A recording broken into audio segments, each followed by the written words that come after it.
Beleza, gente. É um capítulo que a gente vai trabalhar agora do nosso livro 4V do Bernoulli, é o capítulo B2, que é intitulado como Cinemática Vetorial. Mas eu acho que esse capítulo tinha que vir só com o nome de vetores, que ele é muito mais matemático do que discussões físicas propriamente dita.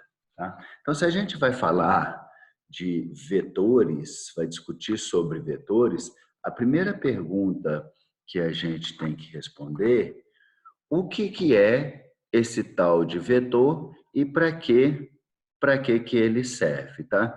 Eu até coloquei uma figurinha aí representando o vetor e gostaria que vocês fizessem a seguinte reflexão: isso aqui é um vetor para a física, isso é uma seta. Quando a gente fala de vetores, nós estamos falando de seta. Qualquer seta pode ser um vetor?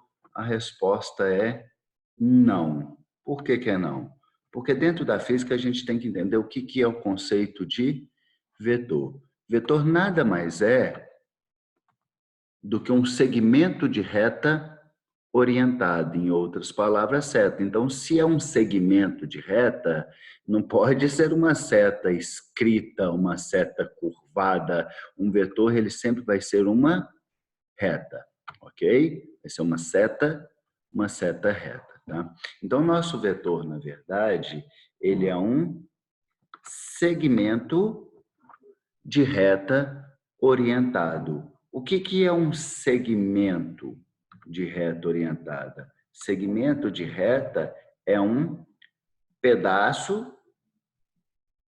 de uma reta, e esse pedaço de uma reta, ele tem uma orientação para um determinado lado dessa reta, né? Essa orientação é feita a partir de uma ponta de seta. Então, esses são nossos vetores. É um segmento de reta orientada, é uma seta reta. Então, beleza. Então, sei o que é um vetor. Dentro da física, a minha pergunta é: para que serve esse vetor?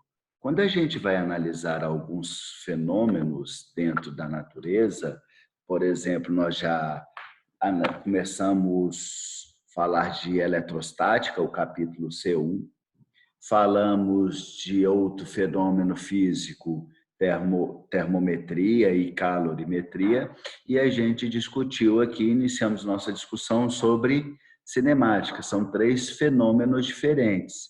Quando a gente foi estudar, por exemplo, termometria, que são escalas termométricas, a discussão de escalas termométricas não é necessário uma orientação espacial, uma percepção espacial de onde o fenômeno está acontecendo.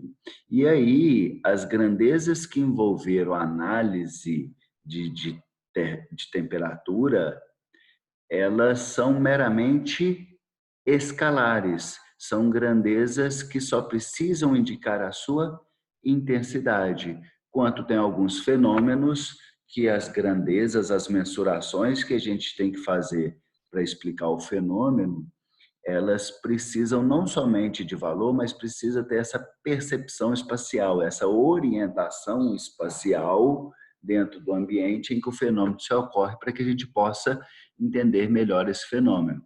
Então, o vetor, ele veio dentro da física para nos dar orientação espacial de algumas grandezas. Então, o que esse vetor ele vai nos informar? O que ele nos dá de informação? O vetor ele nos informa a direção. O que é a direção? É a reta em que esse vetor se encontra, né? É o segmento dessa reta.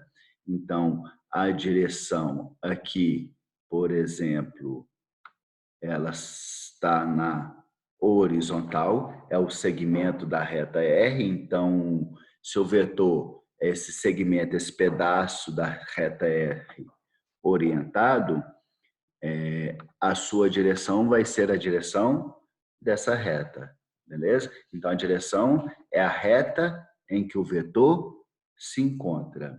Ela não vai nos indicar o sentido, e o sentido é determinado pela ponta de seta que se coloca em cada um dos vetores.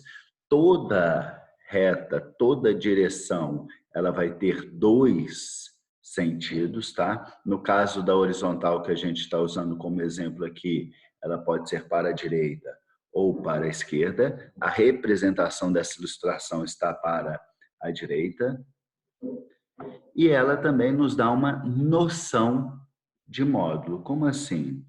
Se a gente quer ter estamos falando de uma grandeza, grandeza é tudo aquilo que é medido na natureza, tudo que é mensurado. Então, vetores, eles estão falando de grandezas vetoriais, grandezas que precisam de orientação espacial, mas elas continuam sendo grandezas, e grandezas são medidas, ela tem valor. O módulo aqui, ele nada mais é do que a intensidade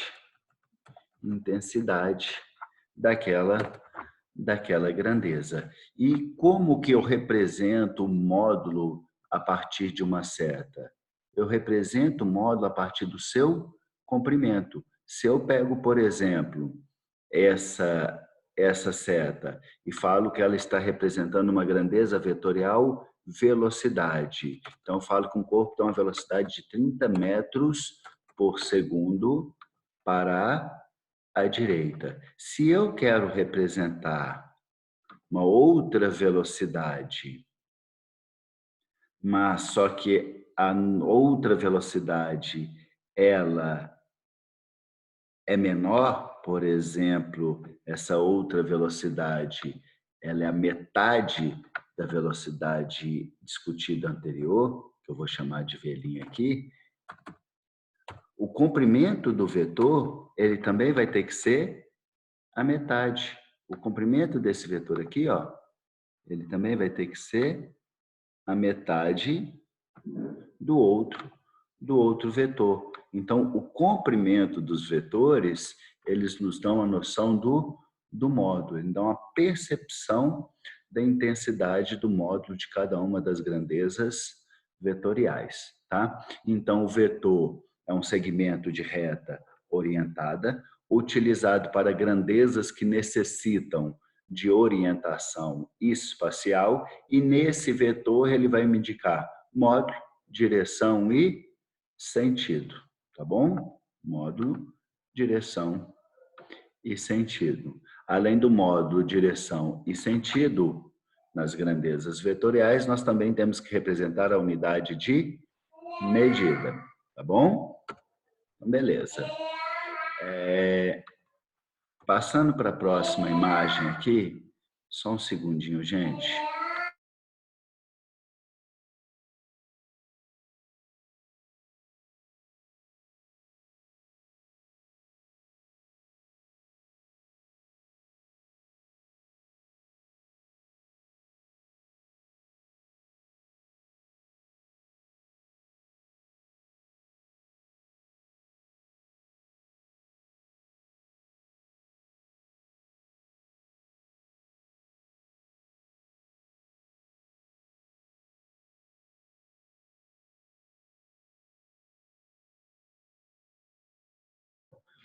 Gente, desculpa aí, minha filha estava gritando aqui, a empregada não chegou ainda, eu tive que parar rapidinho para limpar a bunda dela. Coisas de home office. Então vamos lá, voltando à nossa discussão aqui, então dentro da física, nós vamos deparar aqui, basicamente, com dois tipos de grandezas.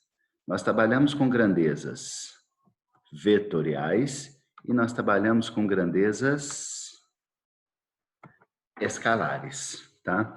O que são as grandezas escalares? As grandezas escalares são aquelas que não precisa de orientação espacial. Então, lembrando vocês que nas primeiras aulas a gente conceituou o que são grandezas. Grandezas dentro de um fenômeno é tudo aquilo que a gente mede, é o que a gente mensura para poder compreender o que está acontecendo dentro daquele fenômeno, dentro daquela transformação física. E para compreender alguns fenômenos, algumas grandezas, algumas medidas, não é necessário uma orientação espacial. Quando a gente falou de calorimetria, nós falamos de calor específico, nós falamos de capacidade térmica, nós falamos de temperatura, nós falamos de variação da temperatura, né? Nós falamos de massa, e essas grandezas todas que a gente discutiu em calorimetria, elas não precisavam de nenhuma orientação espacial. Se elas não necessitam de nenhuma orientação espacial, o que elas informam basicamente para a gente? Elas vão informar para a gente o módulo, a intensidade, então são grandezas que a gente mede a intensidade dela, e, na grande maioria dos casos, não em todos, elas também precisam ser representadas com a unidade de medida. Tá? Eu vi um vídeo na internet em que um professor virou e comentou assim: na física, todas as grandezas têm módulo e unidade de medida. Calma aí, mais ou menos. Algumas grandezas na física não apresentam unidade de medida, são chamadas de grandezas adimensionais. Exemplo, coeficiente de atrito. Ela é uma grandeza adimensional. Quando você verificar ela, ela vai ter o valor, vai ter a intensidade, é uma grandeza escalar, não precisa de direção e sentido, mas ela também não tem unidade de medida. Índice de refração, vocês vão ver na óptica, também é outro exemplo de grandeza adimensional. Tá? Ela é uma grandeza, ela é mensurada, tem o seu módulo, tem a sua intensidade, mas nela não tem unidade de medida. Claro que quase na totalidade, na grande maioria das grandezas que a gente trabalha na física, elas vão apresentar unidade de medida e apresentam diferentes unidades de medida para um único tipo de grandeza, tá? Então, essa é o detalhe das nossas grandezas escalares. Elas não precisam de uma orientação espacial, desta forma ela só nos vai expressar o módulo e a unidade de medida daquela grandeza. Enquanto a grandeza vetorial, ela necessita, ela precisa, necessita de orientação espacial. Se ela necessita de orientação espacial, além do módulo, que é a intensidade, toda grandeza vai ter módulo, porque a grandeza é o que é medido, é o que é mensurado, e eu posso ter maior intensidade ou menor intensidade nessas medidas. Então, quando eu falo módulo aqui, lembre que eu estou falando da intensidade, que eu estou falando da quantidade daquela grandeza. Quase na totalidade, as grandezas, sejam escalares ou vetoriais, elas vão apresentar unidade de medida, tá? Mas as grandezas vetoriais, elas também precisam de uma indicação de quê? Direção e sentido. E por isso que as grandezas vetoriais, elas não podem ser expressadas somente por valores. Quando a gente estava trabalhando as questões de cinemática escalar, que eu dei o passo a passo, o primeiro passo que eu falei é interpretar o que está acontecendo no movimento. Quando vocês interpretam, expressam os vetores velocidade e aceleração, porque na expressão deles é o que a gente começa a ter o entendimento do fenômeno. Eu até brinco que são as grandezas vetoriais que dão sentido aos fenômenos físicos, tá? Então aí as nossas grandezas vetoriais, elas são sempre representadas por setas. Foi? Que a reta em que ela se encontra, ela vai nos mostrar a reta que ela se encontra. Ela nos mostra a direção em que o vetor se encontra, né? Para onde a seta está apontando nos indica o sentido, lembrando que toda direção tem 2 sentidos e o tamanho dela nos dá uma percepção de módulo, tá? Uma percepção. Então, legal. Continuando aqui, eu coloquei algumas grandezas físicas como exemplo. Tem várias outras, cada fenômeno dentro da física vai ter as suas grandezas, mas eu queria discutir algumas que são bem comuns na nossa vida aí, no nosso dia a dia, e gostaria que a gente refletisse se elas são grandezas vetoriais ou são grandezas escalares. Deslocamento. O que é deslocamento mesmo? A menor distância entre o ponto de chegada, o ponto de saída e o ponto de chegada, né? O deslocamento, ele é uma grandeza vetorial, beleza? Agora, a distância, ela é uma grandeza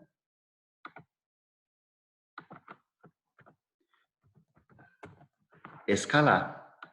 Então, a distância, eu não preciso de orientação espacial. Ah, qual é a distância da sua casa ao colégio? 6 quilômetros, ponto. O deslocamento, ele é uma grandeza vetorial. Qual é a direção dele, né? Se a gente pensar que um corpo saiu de um ponto, fez a trajetória mais louca do mundo aí, né? Até chegar na sua posição final. Qual é o deslocamento? É a menor distância entre o ponto de saída e o ponto de chegada. Então, o deslocamento, ele é sempre uma reta. Então, qual que é a direção do deslocamento? É a direção dessa reta, né? E qual é o sentido? O sentido é do ponto de saída, ou a posição inicial, até o ponto de chegada, que seria a posição final. Então, o vetor, ele tem deslocamento, ele tem sentido? Sim, do ponto de saída ao ponto de chegada. Aí, qual foi o deslocamento? Aí eu tenho que saber qual é a distância entre esse ponto de saída e o ponto de chegada, ok? Então, deslocamento é uma grandeza vetorial. Distância é uma grandeza escalar. Trajetória é uma grandeza vetorial. Velocidade é uma grandeza vetorial, porque velocidade é a grandeza que nos descreve o movimento. E um movimento, quando o corpo está em movimento, ele está movimentando para alguma direção, algum sentido. Então, eu preciso de uma orientação espacial para descrever o movimento. Da mesma forma que eu preciso da orientação espacial da aceleração, que a aceleração ela faz com que a velocidade varie, mas dependendo da posição da aceleração, ela vai variar o módulo da velocidade, dependendo da direção dessa aceleração em relação à velocidade, ela vai variar a sua direção. Então, a aceleração também é uma grandeza vetorial. E densidade? Densidade é uma grandeza escalar. Força. Força é uma grandeza vetorial. Massa. Eu falo, qual que é a sua massa? A minha massa é 80 quilos vertical para cima. Não, né? A descrição da grandeza massa, eu só falo basicamente módulo e unidade de medida, assim como energia, que é outro tipo de grandeza escalar. Área é outro tipo de grandeza escalar. Temperatura, que não está aqui, é um tipo de grandeza escalar. Dilatação é uma grandeza escalar. Tá? Volume é uma grandeza escalar. Quantidade de movimento é uma grandeza vetorial. Tranquilo? Então, em alguns fenômenos da física, vão existir grandezas, somente grandezas escalares. Outros fenômenos na física vão existir grandezas vetoriais e escalares para a gente compreender aquele fenômeno. Quais que vão existir grandezas vetoriais? Aqueles fenômenos em que a gente precisa de uma orientação espacial, um entendimento de posicionamento espacial, para que eu possa compreender aquele fenômeno. Tá? Então, essa é a grande diferença entre grandezas escalares e grandezas vetoriais. E o grande detalhe, gente, que assim como as grandezas escalares, as grandezas vetoriais também passam por operações matemáticas de adição, de subtração, de multiplicação.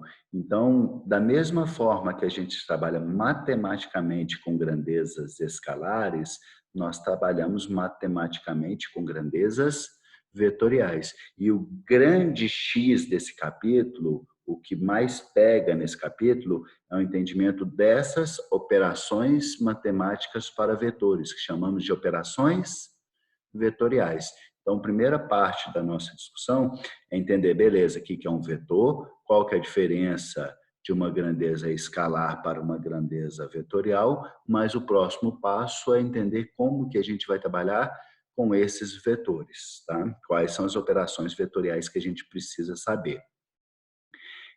A nível de ensino médio, eu não preciso trabalhar com todas as operações vetoriais. Quem for fazer engenharia, for lá para as álgebras lineares da vida, eles vão trabalhar com vetores e análises, operações vetoriais mais complexas, tá? No entanto, aqui, nós vamos trabalhar com operações vetoriais mais básicas. Então, passando para o nosso próximo slide, continuando a nossa discussão. Quais operações vetoriais que a gente vai ter que discutir? Nós vamos trabalhar basicamente com duas operações vetoriais. Assim, duas, se você escreveu três, Alexandre. Quais operações vetoriais que vocês precisam realmente saber? Adição e decomposição, tá bom? Alexandre, subtração a gente não precisa saber, não? Na verdade, a subtração e adição é a mesma coisa. A gente fica falando de subtração na matemática, mas não existe essa operação matemática subtração. Toda subtração, ela é uma adição. Se a gente parar para pensar, se eu falar aqui A menos B, Alexandre, isso é uma subtração. Beleza, mas isso é a mesma coisa que A mais menos B. Então, subtração, na verdade, ela é uma adição de um valor negativo, de uma grandeza negativa. Tá? Então, quando eu falar de subtração, eu estou falando da soma de um vetor negativo. E aí a gente vai ver que da subtração é só um detalhezinho de trabalhar com vetores negativos, tá? Então, qual que vai ser nosso passo agora? Nós vamos aprender a fazer cada uma dessas operações vetoriais. Adição, subtração e decomposição de vetores, tá bom? Então, continuando a nossa brincadeira, vamos passar para a primeira operação vetorial, que é adição de vetores. Beleza. Quando a gente está falando de adição, de soma, o que a gente está fazendo com grandezas? Nós estamos unificando, nós estamos juntando essas grandezas para chegar num único valor que representa essas duas grandezas juntas, simultaneamente. Por exemplo, às vezes a gente vai falar de adição aqui muito das nossas situações na vida, nós acabamos falando de adição muito de grandezas escalares. Então, quando eu pego, por exemplo, 3 quilograma e estou somando com mais 2 quilogramas aqui, ou melhor, que fica um valor mais representativo aqui, 4 quilogramas, eu sei que, independente da forma como eu coloco para somar essas duas massas, né? Se eu coloco essas duas massas no meu carrinho de compra, 3 quilos de feijão, 4 quilos de arroz, independente se eu estou colocando um saco de arroz embaixo, se eu estou colocando feijão em cima, se eu estou colocando arroz na frente e o feijão atrás, independentemente da orientação espacial deles, da posição em que esses pacotes se encontram dentro do carrinho, dentro do meu carrinho de feira sempre terá 7 quilogramas, ok? Então, o que eu fiz aqui na adição dessas grandezas? Eu unifiquei para chegar num valor resultante, um valor que é resultado dos dois juntos.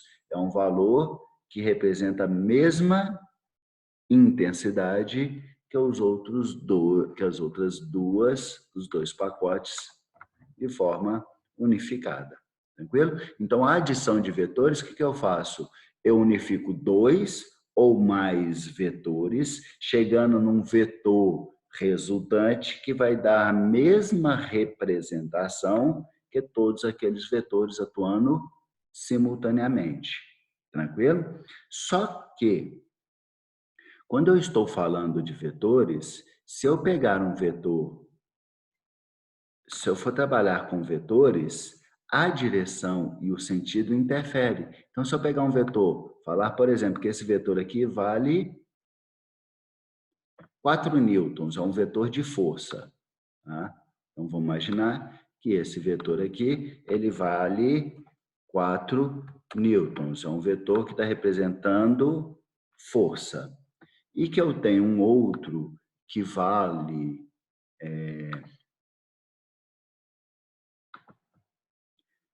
3 newtons.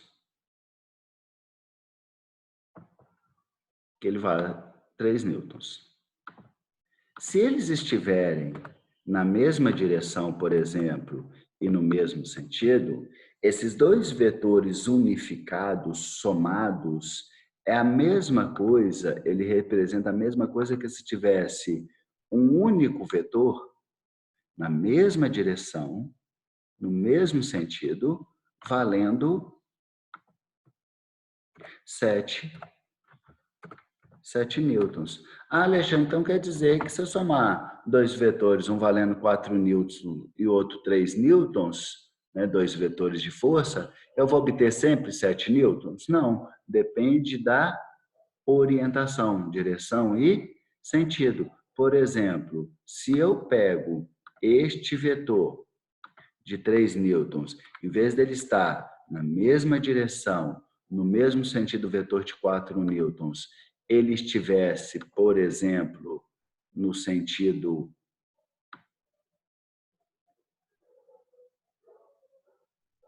oposto, aqui, o valor da somatória desses dois vetores agora não seria mais 7 newtons. A somatória desses vetores ia resultar em um vetor com valor de 1 newton, 1 newton para a direita.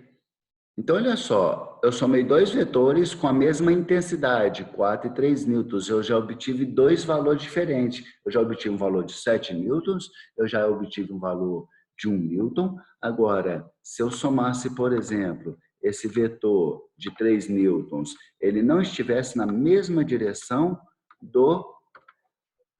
Ele não estivesse na mesma direção do vetor de 4 newtons. Ele tivesse, por exemplo, perpendicular, continuando valendo 3 newtons. O vetor resultante da somatória desses dois, ele não ia valer nem 7, nem 1. Ele ia ter um valor de 5 newtons na diagonal aqui, beleza? Então, o que eu estou querendo mostrar para vocês? Que quando a gente faz adição de grandezas escalares, não tem muito mistério, porque não depende de orientação espacial, só depende do módulo e pronto, mais nada. Mas quando eu faço adição de vetores, a orientação espacial é de fundamental importância, ela é de fundamental importância porque, dependendo da orientação espacial dos vetores, eu posso ter valores diferentes. Então, se eu pegar, por exemplo, dois vetores, um de 3 e outro de 4, eu posso obter qualquer valor entre 1 e 7, dependendo do quê? Da orientação espacial de cada um desses vetores. Então, a grande diferença entre a adição de grandezas escalares e a adição de vetores, que a adição de grandezas escalares eu tenho que preocupar meramente com o módulo dessas grandezas. E a adição de grandezas vetoriais eu tenho que preocupar com o módulo? Tenho, mas eu também tenho que preocupar com a direção e com o sentido desses vetores. Tá? Então, a adição vetorial é basicamente isso. É eu somar dois ou mais vetores para chegar num vetor resultante. O que tem de mais esse vetor resultante? Esse vetor resultante mostra a ação de todos os vetores em um só. Beleza? É o resultado da unificação de todos os vetores em que eu esteja somando. Tá? Um detalhe extremamente importante, galera. Quando a gente vai fazer adição de vetores, soma de vetores, nós sempre somamos vetores que estão tratando de uma mesma grandeza. Então, se eu der 10 vetores atuando num corpo, 9 de força e 1 de velocidade. Se eu pedir o vetor resultante, eu vou ter que ter o vetor resultante da velocidade, eu vou ter que ter o vetor resultante da força. Eu não vou somar força com velocidade neste caso. Somas de vetores, nós somamos vetores que estão tratando de uma mesma grandeza. E mais, somamos eles com uma mesma unidade de medida, tá bom? Senão essa somatória ela acaba ficando incoerente. Então, faltando um minutinho aí para nossa aula, para passar para o próximo slide, eu já vou romper esse link e mandar um link novo para vocês, para não cortar meu raciocínio na metade, tá bom? Um abraço para vocês e até daqui 2 segundinhos.